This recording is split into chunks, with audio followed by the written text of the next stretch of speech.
thanks for tuning back into another episode here on the Speedbug channel. I'm going to talk about the ZL1 today.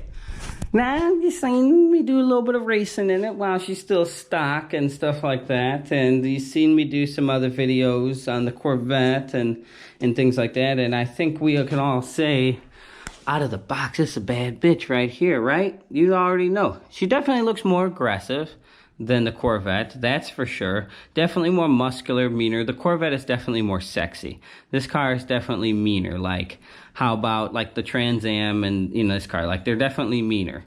But the Trans Am is still more sexy. I don't know, they both look about the same as aggressive, but this one just looks more modern. And what I mean by the difference between more sexy and more aggressive, like, if you're young and you're driving this car, or versus the Corvette is the car you're going to pick your girl up in, and you're going to go have a nice good time. Not my car. I've destroyed my car. But Corvette is you're going to pick your girl up in and go out to dinner and have a good time, right? This is the car you're going to bring the girl home pregnant in, right? So, again, let's talk about this car with the ZL1. And is the ZL1 worth the money? Is it worth the extra money over the SS?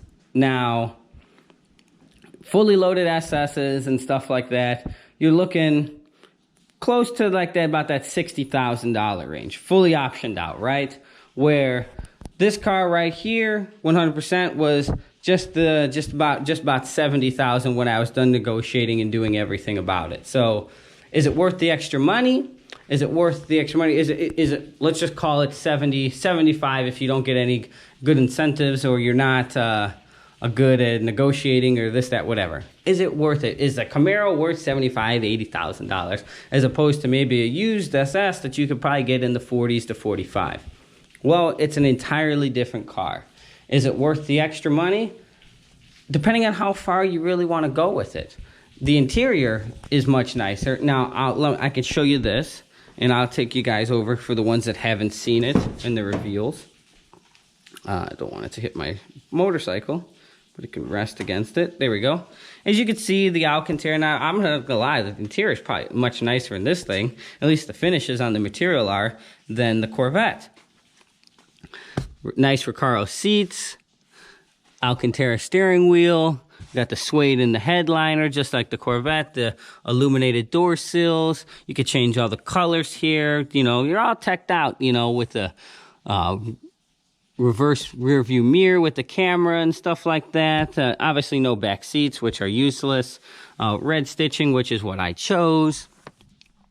But otherwise the interior layout's pretty much exactly the same as the SS, even when I had my 16 SS.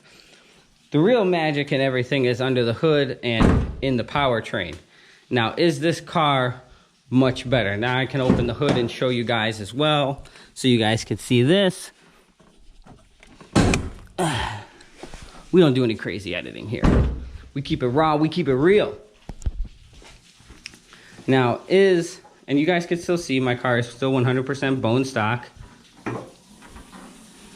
The LT4. Look, even stock airbox, stock manifolds, everything. Can you believe that? She's still 100% bone stock for right now. And we're talking 650 horse, 650 torque right out of the gate. Made it to behind. I chose the 10-speed auto. The 10-speed auto, I'm not going to lie, in stock form is better than my tuned 8-speed. And everything that was in the 8-speed when that shit came out, the 10-speed took it and put it on steroids, and it's so much better. Now, this car also comes into a 6-speed. Like I said, if you want to bang gears and row them, that's cool. But that 10-speed, it always stays in the power band, and it always has a gear to choose, and it's not busy. And it's the same 10-speed that's also in the new Mustangs. Just calibrated a little different. I don't think that's calibrated any better in the ZL1 than it is in the Mustang. Just two different engines hooked up to it. So, again, does this car really make it worth the extra money? And you get a wider track, wider fenders, bigger brakes, everything like that. If you're going to start to go crazy with this thing and start to really beat the dog shit out of it, absolutely. This engine will make 1,000 horsepower because it's completely forged from the factory. Not so much with this blower, but like a centrifugal or a heartbeat or something like that, absolutely. And the best thing, as opposed to the Corvette, that it has a lot of airflow in the front, so it doesn't tend to overheat nowhere near as quick. But the Corvette, and the main difference between this and this car really worth the money, where I kind of want to side to say that it's yes, but at the same token it's not, because it's a useless car. All right, it has no back seat, it costs a lot of money, it drinks a lot of gas, and it's not really a big selling point to a lot of people. Just like when the guys tried to, at Roger Dean tried to sit here and say, oh, it's the craziest and coolest car in the world. Yeah, okay, kick rocks, bro. But you're buying this car to do one thing and one thing only, and that's to really go fast. And it does that shit very well. And for the people that are older, 20, 30 years older than me, this was like faster than like any race car that they could have had in the 60s and the 70s when the other Camaros and the other ZL1s were really out. And it really crosses all those T's and dots the I's. Now, this car specifically went around the Nürburgring, I think in like 719 or 716 or something like that, and like the GTR did it in like 723 or something. So it's amazing, because I remember when everyone used to say, well, remember when American cars couldn't turn?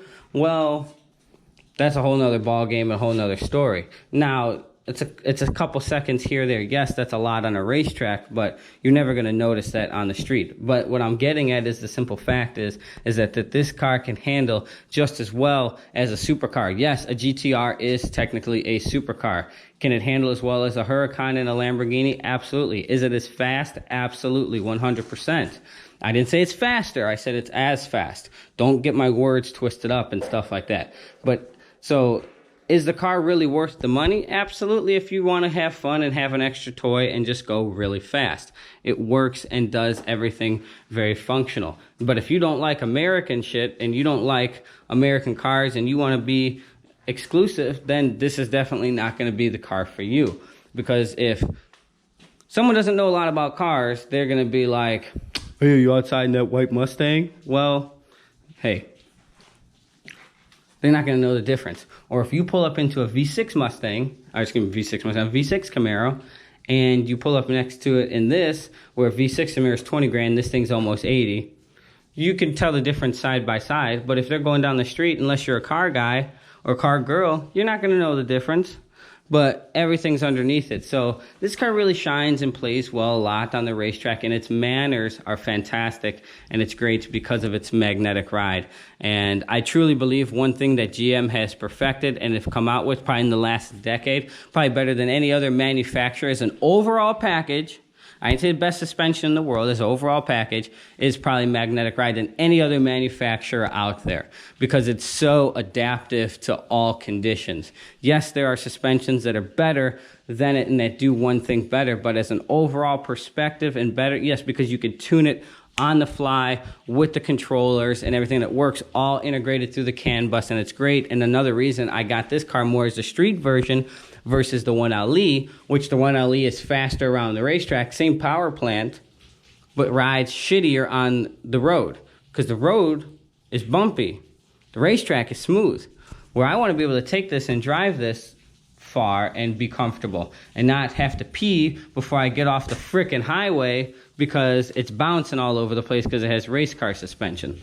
So this car, I really do believe that when GM came out with it, they really said, is it going to be the triple threat, and does it work well? Does it take down its rivals, or does it do what it's intended and set out to do, and are you going to be disappointed? Not at all. It's definitely going to cross those T's and dot the I's and definitely fill you for what it is that you need to do. And a low 11-second car out of the gate on stock street tires, and we all know that if you throw some headers on this joker, an intake, and hell, just even put like a lower pulley on it, this is a mid to low 10-second car, no methanol injection, nothing.